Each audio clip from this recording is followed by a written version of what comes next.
함께 보신 본문으로 사람은 무엇으로 사는가, 사람은 무엇으로 사는가 라는 제목으로 잠시 말씀의 은혜를 나누겠습니다. 러시아의 대문호 톨스토이, 아마 젊은 시절 또는 최근에도 아마 이 톨스토이를 좋아하시는 분들이 많으실 텐데, 대표적으로 부활이라든지 여러 가지 대작들을 많이 남겼죠.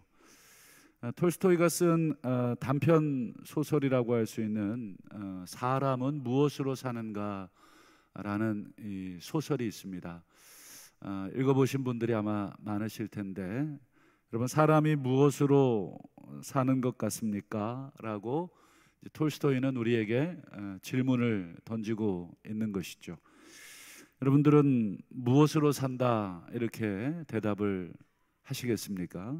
그 답은 이제 결론에서 우리가 한번 생각해 보기로 하고, 오늘 본문으로 먼저 들어가겠습니다. 본문으로 들어가기 전에 여러분 질문을 하나 드려보면, 이스라엘 백성이 애굽에서 나오자마자 가장 먼저 어디를 건넜습니까? 홍해 바다를 건너게 되죠. 이 홍해 바다를 건넌 것은 아무 무의미한 사건이 아니었습니다. 그저 길을 찾아서 오다 보니까 우리 앞에 홍해가 있었다, 이런 것이 아니라 어찌 보면 하나님이 의도적으로 이스라엘 백성을 홍해 앞으로, 절망의 바다 같은, 뒤에는 애굽의 군사가 쫓아오는 막다른 골목 같은 곳으로 이스라엘 백성을 놓아두신 것이죠. 그렇다면 왜 이스라엘 백성을 홍해 바다 앞에 뒀을까? 그 의미가 있을 텐데, 여러분, 그 의미가 뭐냐? 우리가 찾을 필요가 없이 이미 성경에서 그 의미를 찾아주셨습니다. 한번 고린도전서 10장 2절을 한번 보실까요? 사도 바울이 이 홍해를 건넌 사건을 뭐라고 표현하고 있습니까? 세례를 받고. 그러니까 이 홍해 바다를 건넌 것은 우리 하나님께서 이 전체 백성들을 한꺼번에 세례 주신 사건이다. 우리 지난주에 세례식이 오늘 성찬식이 이제 진행되겠습니다만, 어쨌든 이 홍해를 건넌 것은 우연의 일치도 아니고 재수가 없어서 이 홍해 바다 앞에 도착한 것도 아니라 하나님이 이스라엘 백성들로 하여금 세례를 주시기 위함이다.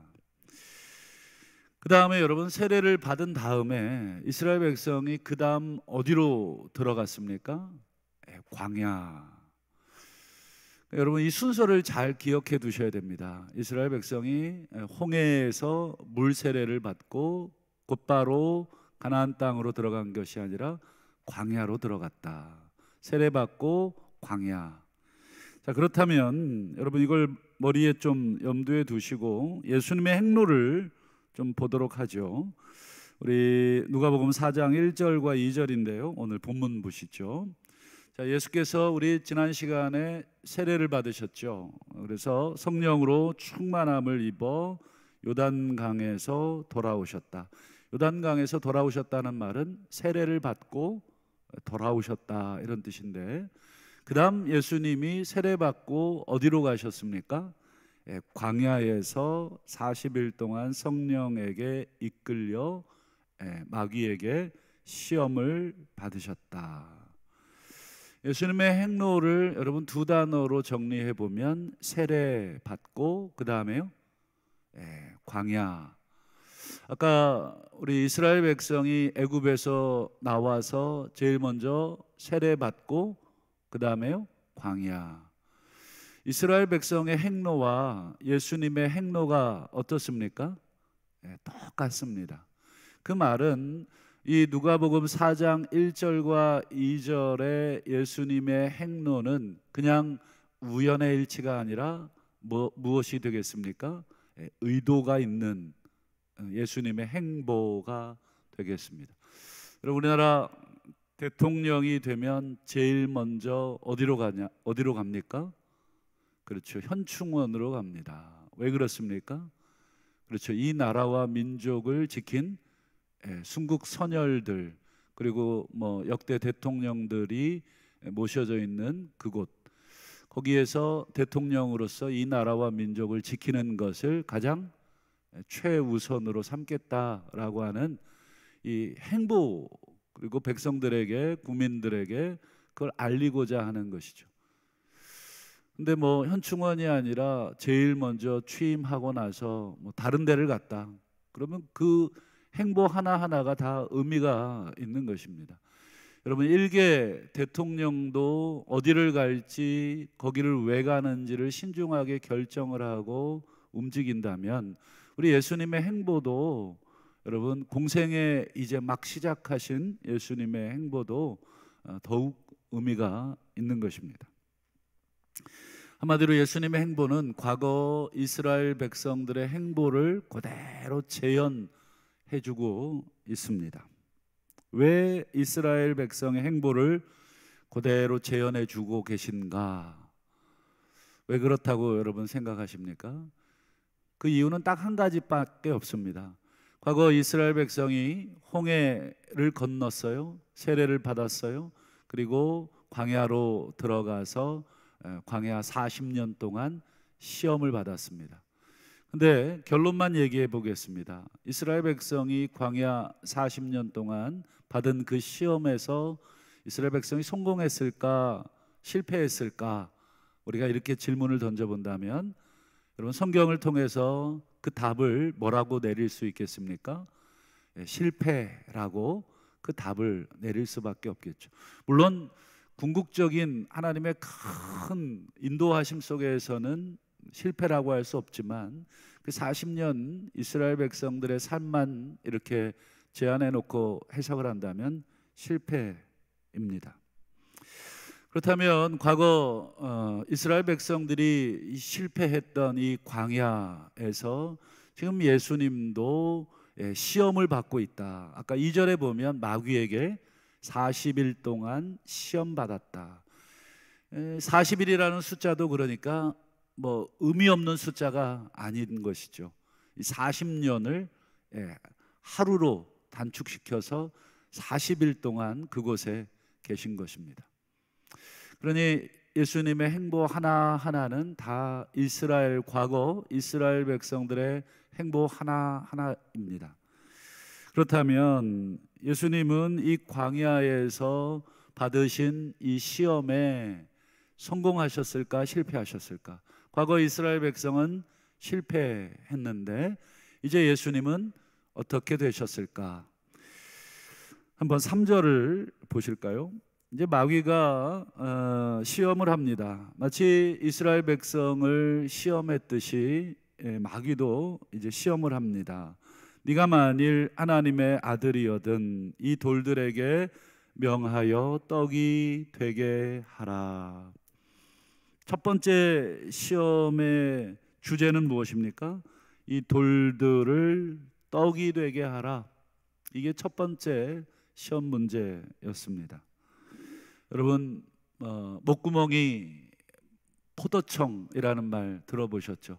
포도청, 뭐 지금으로 말하면 뭐 경찰, 뭐 검찰 이런 데 아닙니까? 잘못한 사람 조사하고 또 잡아다 가두는 무서운 곳이죠.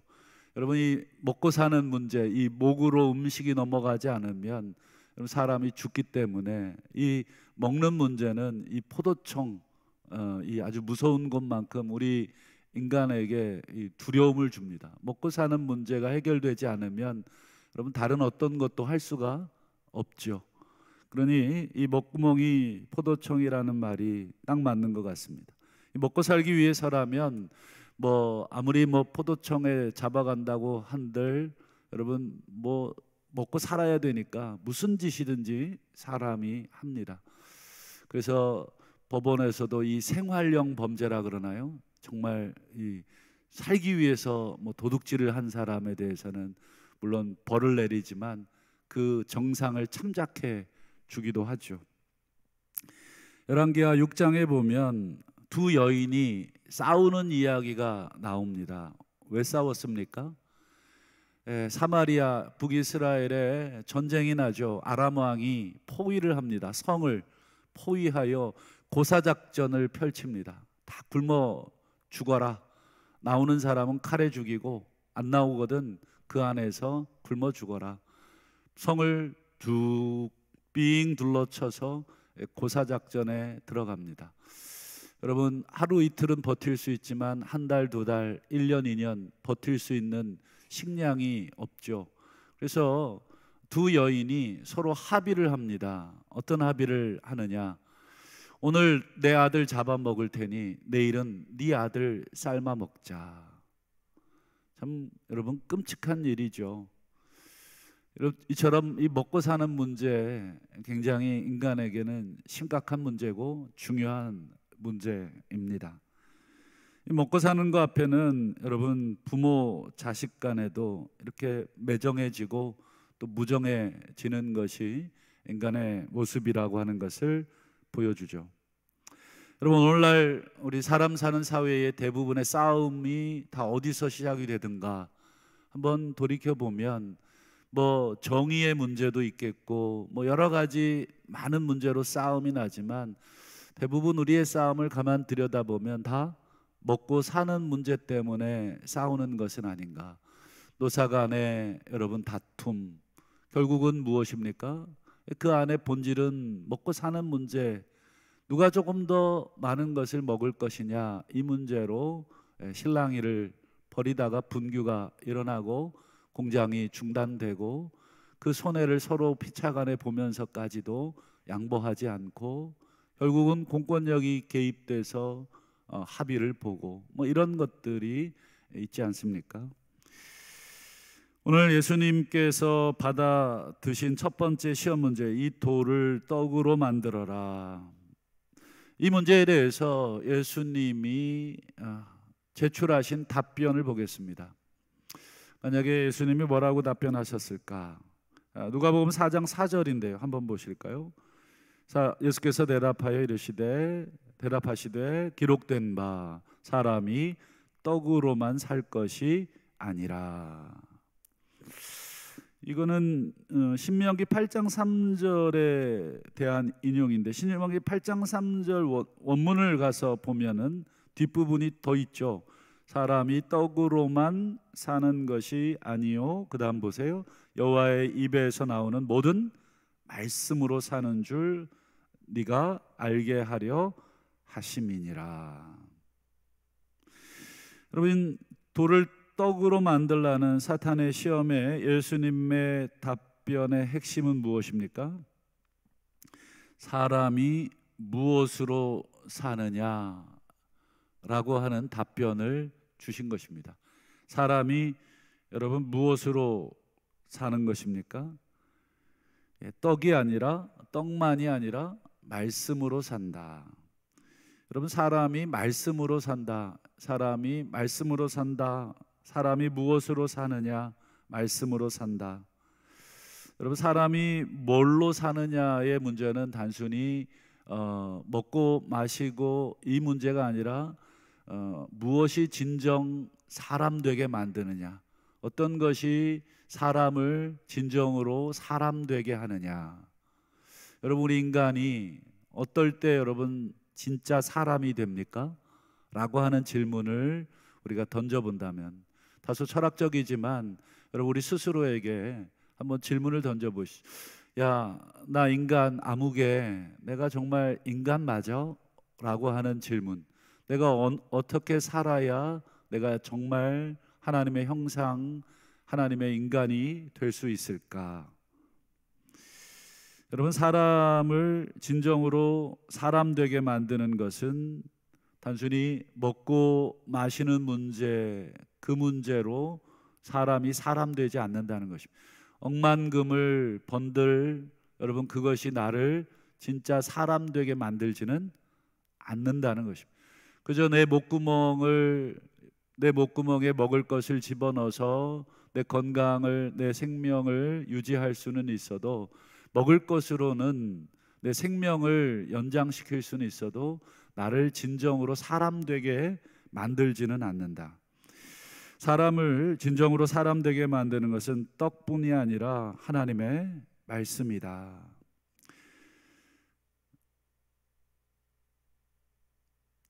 마지막으로 여러분, 우리 과연 그러면 사람이 떡만으로 사는 존재가 아니라, 떡만으로 사람이 되는 것이 아니라 하나님의 말씀으로 사람이 된다, 진정한 인간이 된다는 것을 보여준 사람이 성경에 나와 있죠. 우리 빌립보서 4장 여러분 12절과 13절을 한번 보시면 사도 바울의 고백입니다. 사도 바울이 이런 말을 합니다. 나는 비천에 처할 줄도 알고 풍부에 처할 줄도 안다. 모든 일 곧 배부름, 배고픔, 풍부, 궁핍해도 처할 줄 아는 일체의 비결을 배웠다.